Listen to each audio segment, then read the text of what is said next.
साल 1990 में कैरन नाम के एक आदमी ने एक वर्चुअल दुनिया बनाई जिसे ड्रोन सिस्टम कहा जाता है। इसी के एक हिस्से को ग्रिड कहते हैं, जहाँ पर किसी भी एक्सपेरिमेंट को असल दुनिया के मुकाबले बहुत तेज़ी से किया जाता है। केविन ने किसी तरह अपने शरीर को भी इसी दुनिया में अपलोड किया था। अब कहानी शुरू होती है 2025 में, जहाँ पर एक कंपनी के मालिक जूलियन को हम देखते हैं, जिसने ग्रिड के ऊपर एक सुपर सोल्जर प्रोग्राम बनाया था। अब इसका नाम एरिस है। सालों के एक्सपेरिमेंट के बाद अब एरिस इतना खतरनाक हो चुका था, अब वो बहुत सारे दुश्मनों से अकेला लड़ सकता था। अब उसने इन्वेस्टर्स के लिए एक खास प्रेजेंटेशन रखी, जिसमें सब लोग अपनी ग्लासेस पहनते हैं। अब उनके सामने एक बड़ी लेज़र दिखाई देती है, जो ज़मीन पर चीर कर एक खतरनाक टैंक बना देती है।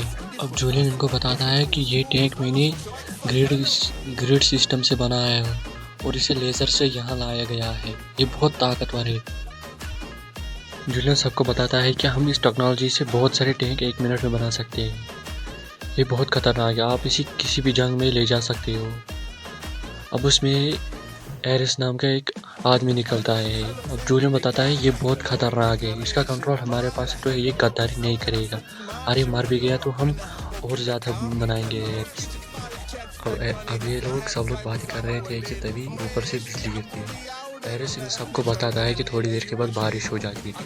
ये सुनकर सब लोग इस पर हंसते हैं और इसे अप्रिशिएट भी करते हैं, ये देख कर के इसने बहुत अच्छा बनाया। अब ये सब इसके लिए काम करने के लिए तैयार हो गए।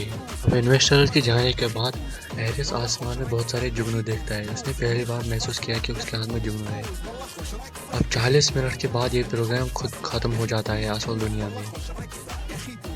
अब ये देखकर उसकी माँ बोलती है कि लोगों को धोखा देना बंद करो। अब जूलियन अपनी माँ को समझाता है, उसका नाम था एलिजाबेथ। वो उसको समझाता है कि मैं परमानेंट को ढूंढ के रहूँगा और इनको परमानेंट यहाँ पर बना दूँगा। अब ये दोनों बात कर रहे थे। अब उसकी माँ उसको बताती है कि तुम्हें 6 महीने के अंदर कुछ करना पड़ेगा, वरना ये इन्वेस्टर तुम्हें कच्चा चबा जाएंगे।